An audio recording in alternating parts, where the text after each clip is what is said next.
was issued a special marine warning for eastern Choctawhatchee Bay, western Choctawhatchee Bay, until 5:30 p.m. Central Daylight Time. At 4:04 p.m. Central Daylight Time, a strong thunderstorm was located 7 nautical miles north of Shalimar, or 8 nautical miles north of Fort Walton Beach, moving southeast at 15 knots. Hazard, wind gusts 34 knots or greater and small hail. Source, radar. Impact, small craft could be damaged in briefly higher winds and suddenly higher waves.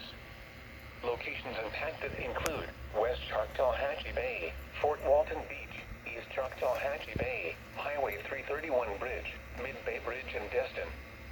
Repeating, a special marine warning has been issued until 5:30 p.m. Central Daylight Time for the following marine locations: Western Choctawhatchee Bay and Eastern Choctawhatchee Bay.